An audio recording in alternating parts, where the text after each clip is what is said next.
আসসালামু আলাইকুম সবাইকে, welcome back to my channel. সকলকে অনেক অনেক শুভেচ্ছা ও ভালোবাসা। তো থাম্বনেল দেখে বুঝেই গেছেন আজকের বিষয়টা আমার কী নিয়ে। অনেক দিন হয়ে গেল বাড়িতে যাই না, তো ঈদ সামনে রেখে তো বাড়িতে যেতেই হবে, কোনো উপায় নেই না যাওয়ার।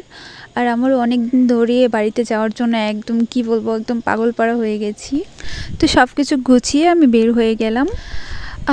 আসলে সবাই ছিল, বাট আমার যে আপু, বড় আপু, তাকে আমি রেখে আসছি, যার জন্য আমার মনটা একটু খারাপ ছিল। কারণ ও আসতে পারবে না, একটু অসুস্থ, ডাক্তার ওকে জার্নি করতে না করেছে, যার জন্য আমি একাই যাচ্ছি। সেই ভোর 4টা বেজে থেকে শুরু করেছি রেডি হওয়া, আর এখন 6টা বাজে বের হয়েছি।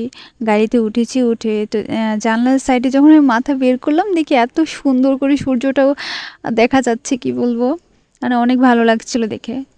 আর আমি প্রত্যেকবার জানলার পাশে বসে বসে জানলা দিয়ে উঁকি দিয়ে দিয়ে আসি, আমার প্রকৃতি দেখে দেখে আসতে অনেক ভালো লাগে। আর এদিকে দেখতেই তো পাচ্ছেন বাসে কত মানুষ, আমি টিকিটই পাচ্ছিলাম না।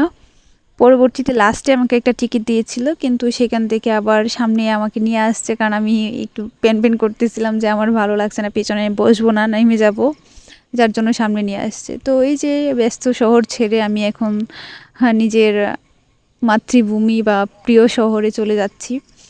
অনেক ভালোই লাগছিল অনেক দিন পরে। আর বিশেষ করে আমি গাড়িতে অন্য কিছু খাই না বাইরের, যার জন্য নুডলস রান্না করে নিয়ে গেছিলাম, আর এখানে বাসে বসে বসে খেয়েছি, আমার আবার বমি টমি এসব কিছু হয় না। আর এদিকে দেখতে দেখতে চলে আসলাম ময়মনসিংহ, ব্রহ্মপুত্র নদীর ওপরে। তো এই যে আমাদের জার্নি, অনেক বেশি টায়ার্ড হয়ে গেছিলাম, যার জন্য আর পরে ভিডিওটা কন্টিনিউ করতে পারিনি, রেখে দিয়েছিলাম ওইখানেই। তো পরবর্তী ব্লগে অবশ্যই আমন্ত্রণ রইল সবাইকে।